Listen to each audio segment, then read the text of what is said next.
Hello friends, उम्मीद है कि आप सब खैरियत से होंगे। आप सबको हमारी YouTube channel civil engineers online learning में स्वागत है। दोस्तों, मुझे बहुत सारे दोस्तों ने कमेंट में भी बताया और वैसे भी मुझे बहुत सारे पैगामात मिले कि लोग मेरे बहुत सारे ऐसे इंजीनियर दोस्त हैं जो फर्स्ट टाइम इंटरव्यू के लिए जाते हैं और उसके लिए बहुत परेशान होते हैं कि इंटरव्यू किस टाइप का होगा, उसमें क्वेश्चन किस नौइयत के होंगे, उनके आंसर क्या होंगे। तो इन सब के हवाले से मुझे उन्होंने काफ़ी दफ़ा बोला कि एक वीडियो बनाई जाए। तो आज मैंने अपने उन दोस्तों के लिए उन इंजीनियर भाइयों के लिए ये वीडियो बनाई है कि उनको मालूम हो सके कि किस टाइप के, किस नौइयत के क्वेश्चन इंटरव्यू में किए जाते हैं, उनके जवाब क्या हैं। तो ये सब जानने के लिए हमारी पूरी वीडियो वॉच कीजिए और दोस्तों, हमारी वीडियो वॉच करने के साथ साथ इसको लाइक और सब्सक्राइब करना ना भूलिए और हमारी इस वीडियो को दोस्तों के साथ शेयर किया करें ताकि हर एक हमारे भाई तक हमारा पैगाम जा सके। तो दोस्तों, सबसे पहला जो क्वेश्चन आपको पूछा जा सकता है वो है what is your name and tell me about yourself in brief. दोस्तों, इसका मतलब होता है कि आप अपना नाम बताइए और अपने बारे में थोड़ी बहुत डिटेल हमें दीजिए। तो दोस्तों, ये जो क्वेश्चन है बहुत ज़्यादा कॉमन है सारे इंटरव्यू में। मतलब ऐसा नहीं कि सिविल इंजीनियर, कोई भी इंटरव्यू में ये क्वेश्चन तो जरूर पूछा जाता है। पहला ही क्वेश्चन ये पूछा जाता है, राइट। तो इसका जो एक फिक्स आंसर आपके दिमाग में होना चाहिए, कॉन्फिडेंट आंसर आपके दिमाग में होना चाहिए।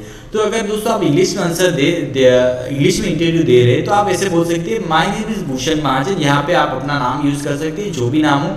So दोस्तों, my name is Bhushan Mahajan. I have just completed a civil engineering graduation with a distinction and I have just also done a 6-month internship which detail I have given in my resume.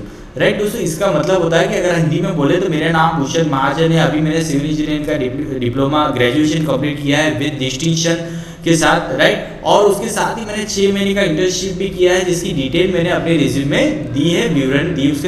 उसका जो विवरण है दोस्तों मैंने description में दिया है। दोस्तों, बहुत ज़्यादा लंबा भी आपको अपना जो इंट्रोडक्शन है वो नहीं कराना है, शॉर्ट में रखना है, राइट। दोस्तों, ये क्वेश्चन का आंसर अगर आप बहुत अच्छे कॉन्फिडेंस से देते हो तो आपकी जो इंप्रेशन है, जो इंटरव्यू लेने वाला होगा उसके सामने अच्छी पड़ेगी, राइट। तो आपको पता होगा first impression is the last impression. मतलब ये जो क्वेश्चन है उसका आंसर तो आपको रेडी करना है और उसको भी आपको कॉन्फिडेंस के साथ इंटरव्यूअर जो है उसके सामने बोलना है, राइट। तो ये था दोस्तों पहला क्वेश्चन।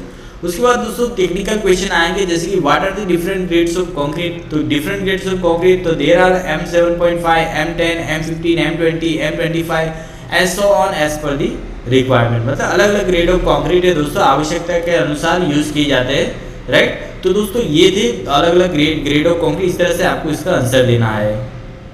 दोस्तों, नेक्स्ट क्वेश्चन जो आपको पूछा जा सकता है वो है what is the minimum grade of concrete for RCC work as per IS code. दोस्तों, minimum grade of concrete RCC work के लिए, आरसीसी मतलब जिसके अंदर स्टील होता है, राइट। तो रेनफोर्स सीमेंट कंक्रीट वर्क में मिनिमम ग्रेड ऑफ कंक्रीट हमें कौन सा यूज करना चाहिए? तो दोस्तों वो है दोस्तों M20 reinforced concrete work, right. मतलब क्या है दोस्तों, अगर हम आरसीसी वर्क करेंगे तो इसके अंदर M20 जो है मिनिमम ग्रेड है, M20 से कम ग्रेड हमें यूज नहीं करना है। तो आपको इसका आंसर ऐसे देना है कि M20, right. But as per IS code क्या कहा गया है कि as per IS 456 has recommended the minimum grade of concrete shall not be less than M20 reinforced concrete work. मतलब आरसीसी वर्क के लिए M20 से कम ग्रेड वाला कंक्रीट हम लोग यूज नहीं कर सकते, राइट। उसी हिंदी में भी आप बता सकते हैं कि IS कोड 456 2000 के अनुसार रेनफोर्स कंक्रीट कार्य में कंक्रीट का न्यूनतम ग्रेड M20 से कम नहीं होना चाहिए, राइट। तो ये था दोस्तों उसका आंसर, इस तरह से आपको देना है। चौथा प्रश्न जो है दोस्तों आपको पूछा जा सकता है वो है what should be the strength of M20 grade of concrete after 28 days. मतलब M20 ग्रेड का अगर कंक्रीट है तो उसकी 28 डेज मतलब 28 दिन बाद कितनी स्ट्रेंथ आनी चाहिए। तो दोस्तों उसकी स्ट्रेंथ आनी चाहिए, राइट। अगर हम इंग्लिश में आंसर देते हैं तो आप ऐसे बोल सकते हैं any grade of concrete that is commonly achieves 99% of its grade strength by the end of the 28 days. So for M20, 20 Newton per mm square strength should come after 28 days of that, right. मतलब हिंदी में अगर आपको बताऊँ तो आमतौर पर कोई भी ग्रेड ऑफ कंक्रीट हो तो 28 दिन के अंत में अपने ग्रेड स्ट्रेंथ की 99% स्ट्रेंथ प्राप्त कर लेता है। तो M20 के लिए उसके 28 दिन की स्ट्रेंथ 28 दिन बाद 20 न्यूटन पर mm स्क्वायर स्ट्रेंथ आनी चाहिए, राइट। मतलब क्या है 28 दिन, अगर M20 है तो उसकी जो 28 दिन के बाद 20 न्यूटन पर mm² स्ट्रेंथ आनी चाहिए। उसी तरह से M30 हो तो उसकी 30 न्यूटन पर mm² स्ट्रेंथ आनी चाहिए, राइट। इस तरह से दोस्तों इस क्वेश्चन का आंसर आप दे सकते हैं। उसके बाद दोस्तों पांचवा प्रश्न आपको ऐसा पूछा जा सकता है, what do you mean by 53 grade cement. 53 grade cement क्या है, राइट, उसका मतलब क्या होता है। तो दोस्तों उसका मतलब अगर आप इंग्लिश में आंसर दे तो 53 grade cement means the compressed strength of cement concrete after 28 days of setting it gives the strength of 53 Newton पर mm², राइट। मतलब हिंदी में अगर मैं बताऊं कि 53 ग्रेड सीमेंट का मतलब है कि सेटिंग मतलब 28 दिन के सेटिंग के बाद सीमेंट की जो कंप्रेसिव स्ट्रेंथ है वो 53 न्यूटन पर mm² होती है। जो हम सीमेंट मोटार की क्यूब बना के टेस्ट करते हैं उसकी स्ट्रेंथ दोस्तों 53 न्यूटन पर mm² आनी चाहिए, राइट। मतलब ये सीमेंट की स्ट्रेंथ इंडिकेट करता है, right, at the end of 28 days. दोस्तों पहले 43 यूज होता था, अब 53 यूज होता है। उसके पहले 43 के पहले 33 यूज होता था, राइट। लेटेस्ट में भी 53 ग्रेड ऑफ सीमेंट यूज हो रहा है। 53 का मतलब हो गया वो 28 डेज के बाद उसकी स्ट्रेंथ 53 न्यूटन पर mm² आनी चाहिए, राइट। तो ये था उसका आंसर। उसके बाद दोस्तों छठा क्वेश्चन आपको पूछा जा सकता है, can you find out the numbers of bag of cement for 5 metre cube volume of cement.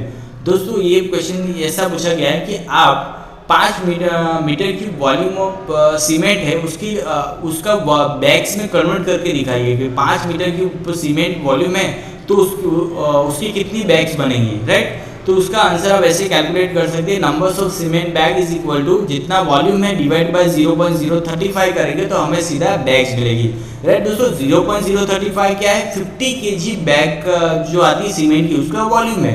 तो 5 मीटर क्यूब क्या है, टोटल सीमेंट का वॉल्यूम दिया है, डिवाइड बाय 0.035 जो 50 kg बैग जो है सीमेंट की उसका वॉल्यूम है। तो उसको डायरेक्ट आपको बैग्स मिल जाएंगी, राइट। इस तरह से आपको बैग्स मिल जाएंगी, ये आपको कैलकुलेशन याद करके जाना है। उसके बाद दोस्तों तुरंत आपको एक क्वेश्चन पूछा जा सकता है कि व्हाट इज 0.035। तो 0.035 जैसे मैंने बताया कि it is the volume of 50 kg bag of cement, right. यह सीमेंट के 50 किलोग्राम बैग का वॉल्यूम है, राइट। सिंपल आंसर है। क्वेश्चन में से क्वेश्चन दोस्तों निकलते हैं। उसके बाद दोस्तों आपको क्वेश्चन पूछा जा सकता है, can you give me the weight of 10 metre long and 12 mm dia steel bar. मतलब 12 mm का स्टील बार है डायमीटर का और उसकी जो लेंथ है 10 मीटर है। ऐसे जो स्टील बार का वेट कितना होगा तो वो आप कैलकुलेट कर सकते हैं। उसके लिए दोस्तों आपको एक फॉर्मूला याद रखनी होगी, राइट। फॉर्मूला है दोस्तों d²/162, राइट। तो उसमें d क्या है, तो वो जो डाया वाला बार होगा वो, तो 12²/162 मतलब क्या मिलेगा, kg पर, मतलब ये जो 12 mm डाया है उसका यूनिट वेट मिलेगा। यूनिट वेट का मतलब होता है पर मीटर वेट, राइट। तो 1 मीटर 12 mm डाया का स्टील है तो उसका वेट, ये जो इक्वेशन है उस पर से कितना आया 0.89 kg पर मीटर। तो 10 मीटर के लिए कितना आएगा 8.9 kg। सिंपल कैलकुलेशन है, राइट दोस्तों। पर ये याद रखना कि यूनिट वेट फाइंड करने के लिए हमें d²/162 ये इक्वेशन यूज करना है।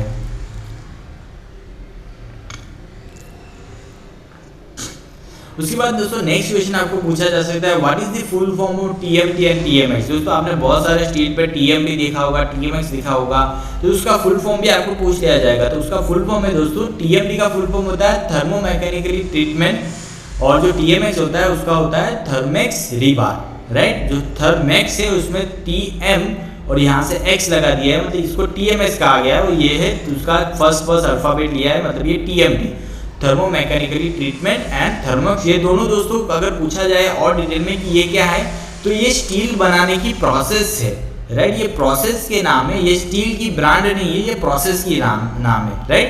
तो ये TMT और TMS का फुल फॉर्म है। ओके, लास्ट क्वेश्चन दोस्तों आपको पूछा जा सकता है, विच machine is use for steel testing. दोस्तों स्टील टेस्टिंग के लिए कौन सी मशीन यूज की जाती है, तो वो है दोस्तों यूनिवर्सल टेस्टिंग मशीन, उसको UTM कहा जाता है, राइट। ये है वो दोस्तों मशीन, राइट। तो स्टील का टेस्टिंग में कौन सी मशीन यूज की जाती है, तो UTM यूनिवर्सल